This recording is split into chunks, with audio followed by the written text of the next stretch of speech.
Bonjour à tous, bienvenue dans cette nouvelle partie de notre formation de Python qui s'étend de la base jusqu'à la programmation orientée objet. Dans cette partie, nous allons parler sur les structures répétitives qui sont les boucles en Python.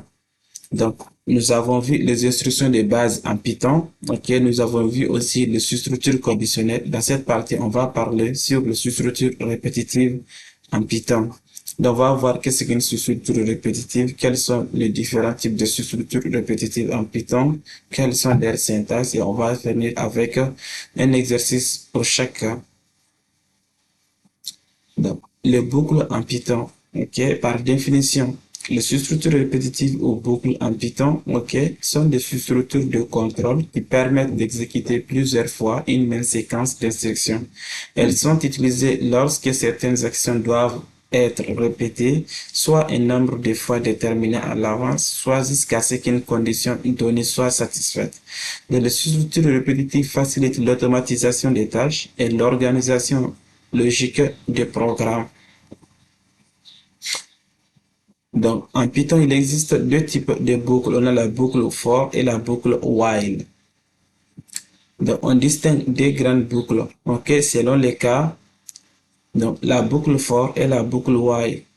Donc, quand le nombre de répétitions est connu, ça c'est le cas 1, on utilise la boucle for qui est vraiment très spécifique ou encore qui est vraiment faite pour les cas où le nombre de répétitions est connu.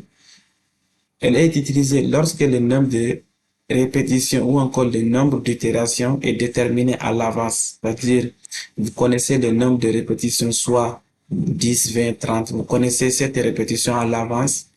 Et la boucle la plus idéale, c'est d'utiliser la boucle for. Ou encore, si le nombre de répétitions n'est pas connu à l'avance, on va utiliser la boucle while. OK? Donc, dans ce cas, elle est utilisée lorsque la répétition dépend d'une condition et s'arrête dès que cette condition n'est plus vérifiée. Donc, la boucle for, on va partir avec la boucle for. Donc, la boucle for est une sous-structure répétitive utilisée lorsque le nombre de répétitions est connu à l'avance. On a expliqué ça. Donc, sa syntaxe, c'est quoi?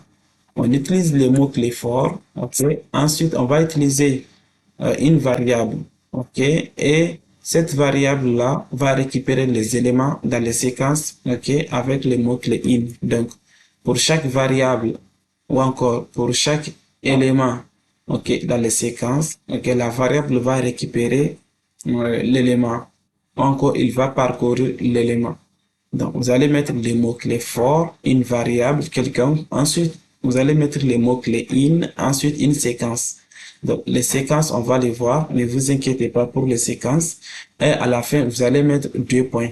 Donc, vous allez faire une tabulation pour dire que les instructions que vous allez mettre ici appartiennent à la boucle for.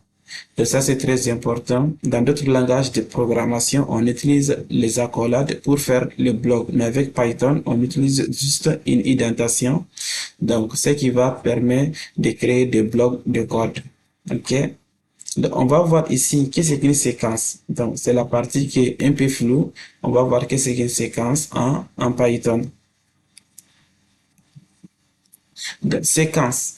Les séquences, vous voyez, on a un tableau qui est structuré avec des séquences. Donc, ça veut dire qu'on a plusieurs séquences en Python. Donc, la partie qui compte ici vraiment, ça, ce sont les chaînes de caractères, c'est-à-dire les séquences, ok, ordonnées des chaînes de caractères, c'est-à-dire tous les chaînes de caractères sont considérés comme des séquences en Python, c'est-à-dire on peut les parcourir. Et on a aussi la fonction range qui est considérée comme une fonction de création d'intervalles, ok, de nombres entiers. Donc, si vous voulez créer un intervalle de nombres entiers, par exemple de 10 à 20, 30 à 40, 100 à 200, vous allez utiliser la fonction range, donc, qui est une fonction qui veut dire intervalle en français. Donc, cette fonction va générer un intervalle, ok, en fonction de vos propres valeurs que vous allez donner. Par exemple, si vous voulez un intervalle, ok, avec une valeur de départ 0, une valeur de fin 100, vous allez avoir, ok, et si vous voulez avoir un intervalle de 0 à 10, ainsi de suite. Donc, pour les autres séquences avancées qui sont les listes, les tuples, les dictionnaires, les ensembles, ok, ou encore les sets. Ce sont des séquences avancées en Python. Donc, on va arriver à ces niveaux. Lorsqu'on a montré le programme, on a dit que on va arriver sur les structures de données qui sont les listes, les tuples, les dictionnaires et les ensembles. Donc, on va pas toucher à ces structures ou encore à ces séquences. Donc, on va laisser ces séquences, ok, et on va arriver à ces niveaux. On va expliquer pourquoi on a dit que ce sont les séquences, ok. Donc, on va utiliser les séquences classiques qui sont comme quoi les chaînes de caractères et la fonction range. Ici, les séquences string ou encore chaînes de caractères, je vais abrégé ici CC. En Python, les chaînes de caractères sont des séquences qu'on peut les parcourir directement. De la syntaxe est la suivante. Vous allez utiliser la boucle for qui permet de faire la répétition. Ensuite, vous allez utiliser les mots-clés in avec une variable que je nomme ici var et vous allez mettre votre séquence string, c'est-à-dire votre chaîne de caractères. Ça peut être un mot, une phrase, ainsi de suite. Donc, la boucle va parcourir toutes les lettres, ok, de cette chaîne de caractères. En fonction de cela, il va exécuter les instructions qui sont à l'intérieur. Il ne faut pas encore une fois oublier les 2 points à la fin de la boucle for et il ne faut pas aussi oublier l'indentation, c'est-à-dire vous allez décaler les instructions en dessous pour créer des blocs de code. Par exemple, ici, nous avons un exemple ici pour parcourir, par exemple, les mots texte. Ok, en affichant chaque lettre du mot texte, vous allez juste mettre le mot-clé for, lettre in, le mot texte, notre chaîne de caractères qui est le mot texte ici, et vous allez utiliser la fonction print pour afficher la lettre. Donc, pour chaque itération, la variable va récupérer une lettre et il va l'afficher. Pour la deuxième fois, une autre lettre, pour la troisième fois, ainsi de suite. Dans l'exemple, on a demandé d'écrire un programme Python qui permet de prendre le mot Python comme séquence, ok, c'est-à-dire comme une chaîne de caractères, et affiche toutes les lettres à l'écran. Donc pour faire ça, il suffit juste d'utiliser la boucle for et vous allez créer une variable. Notre variable ici c'est lettre in, ok, notre séquence ici c'est une chaîne de caractères Python. Donc la boucle for va prendre notre variable lettre et pour chaque itération, il va récupérer une lettre pour l'afficher à l'écran avec la fonction print qu'on a mis juste en bas ici. Donc, le résultat va donner quoi? Pour la première itération, vous aurez P. Pour la deuxième itération, ok, la variable lettre va récupérer la lettre Y. Et avec la fonction print, la lettre Y sera affichée à l'écran.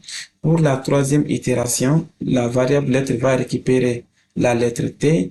Et avec la fonction print, sur la variable lettre, ok, la lettre T sera affichée à l'écran. Et pour la quatrième itération ici, il va récupérer la lettre H. Pour la cinquième itération, il va récupérer la lettre O. Et pour la sixième itération, la variable lettre va récupérer la lettre N avec la fonction print. Il va afficher la lettre N. Ensuite, si la chaîne de caractères est finie, on n'a plus d'autres caractères, ok, le programme va s'arrêter et la boucle va sortir, ok, des itérations et il va continuer avec l'exécution des restes du code SYNTAX.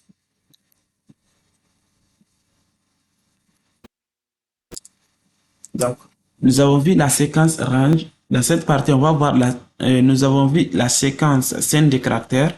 Dans cette partie, on va voir la séquence range. Donc, en Python, pour connaître le nombre de répétitions, on utilise la fonction range. Donc, la syntaxe est la suivante. Vous allez mettre le mot-clé range, ensuite start and stay. Vous avez 3 paramètres. Donc, la fonction range va prendre 3 paramètres. Votre valeur de départ, votre valeur de fin et votre part. Donc, ce qu'il faut savoir sur les paramètres, start, c'est la valeur de départ. Donc, l'explication, ça veut dire quoi? L'indice indique le premier nombre de la séquence. De par défaut, c'est 0.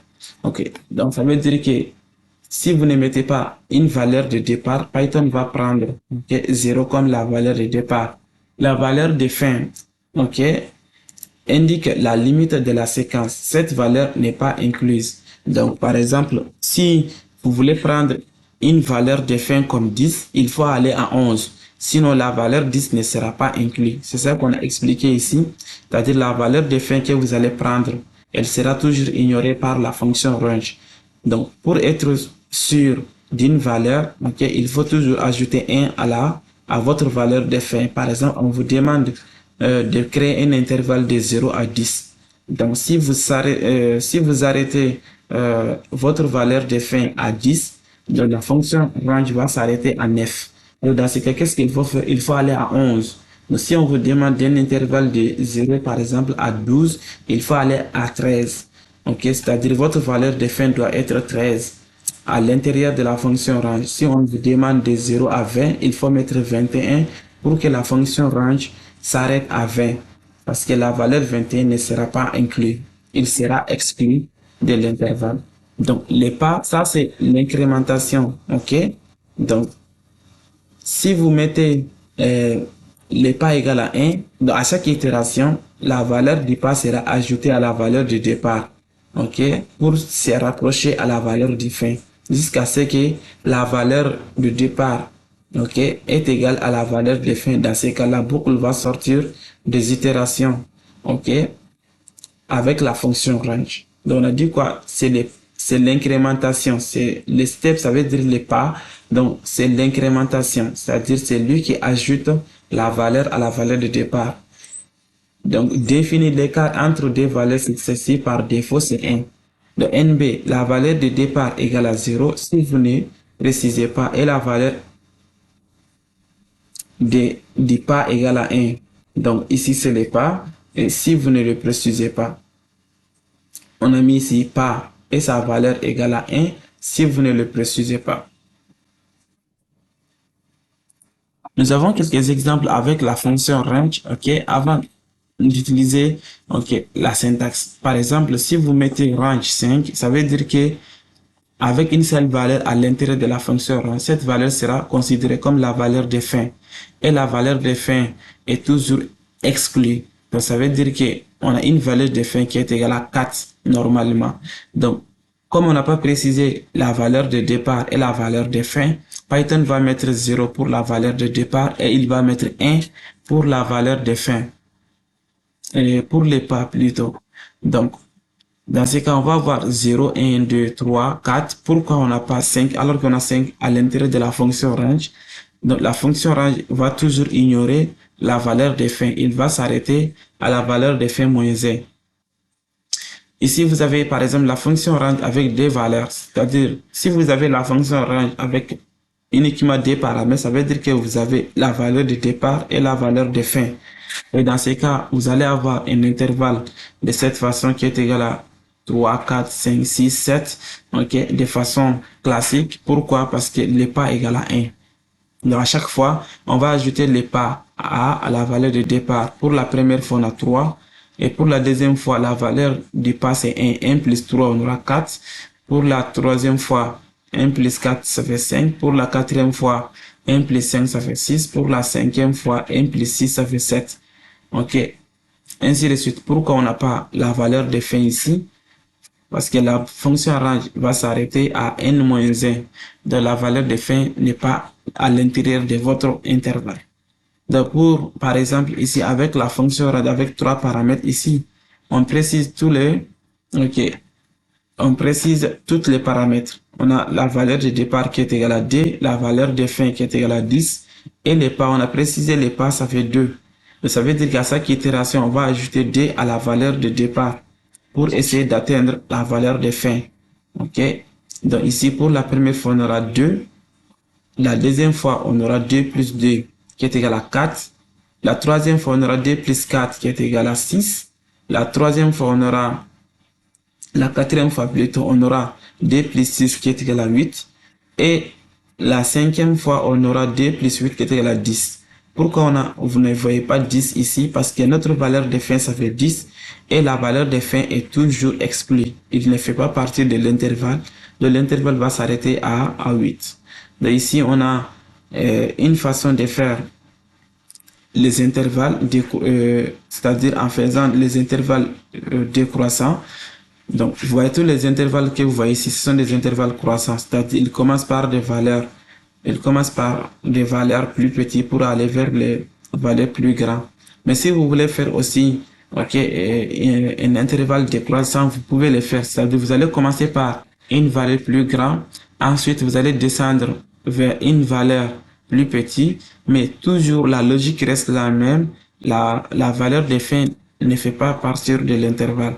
Notre pas doit être négatif dans ces cas. Donc, si vous voulez avoir un intervalle décroissant, ok, vous allez mettre un pas négatif.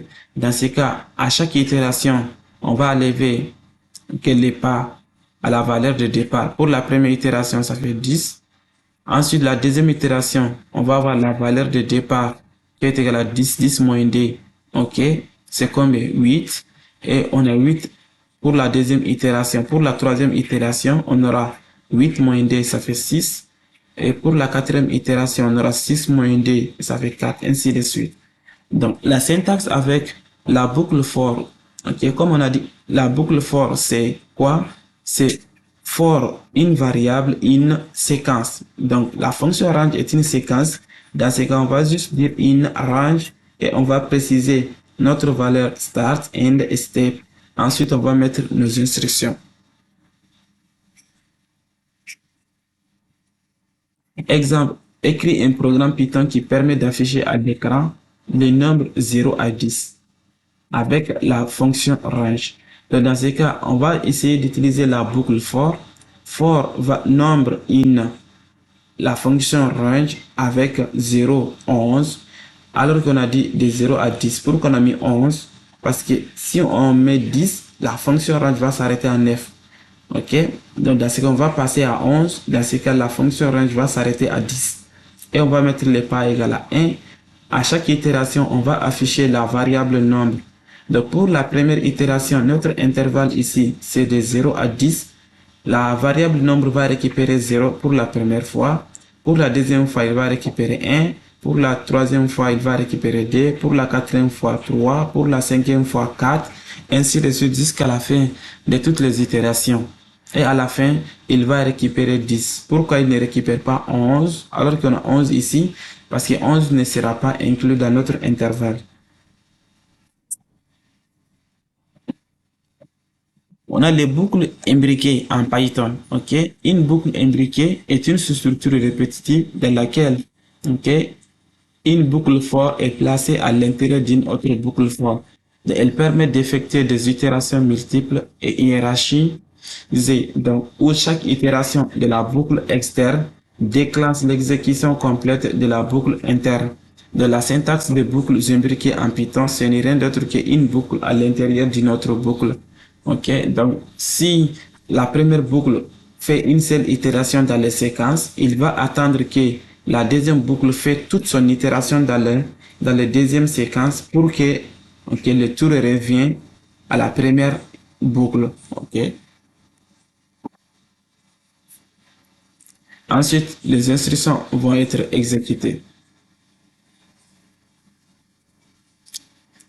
Après avoir vu la boucle for, ok, avec ces différents syntaxes, on a la deuxième boucle en Python qui est la boucle while.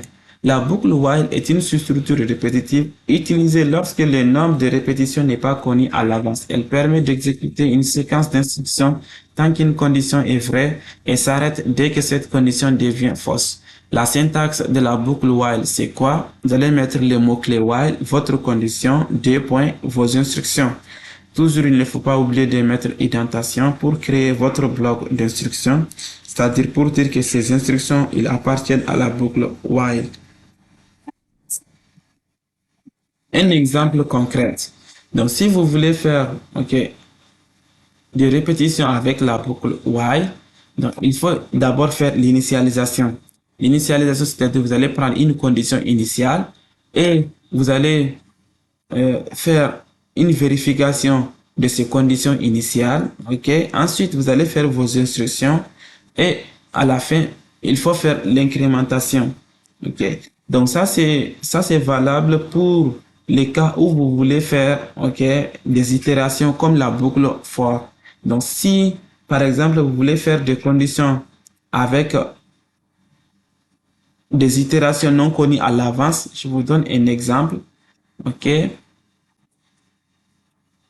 Je vous donne un exemple. Notre exemple ici, nous avons notre exemple qui est ici. Donc, on a demandé à l'utilisateur de donner un nombre. Donc, l'utilisateur va donner un nombre, mais on a précisé que le nombre doit être supérieur à 100. Donc, dans le programme, rien n'est garanti que l'utilisateur va taper 100. Donc, c'est peut qu'il va taper un nombre par erreur, ok, qui est inférieur par exemple à 100. Donc, dans ce cas, qu'est-ce qu'il faut faire? Vous allez utiliser la boucle while, ok. Ici, votre condition doit être ici. Donc, j'ai laissé la syntaxe pour que vous puissiez comprendre les endroits, ok, où on doit mettre les conditions et les instructions. Donc, notre condition doit être quoi?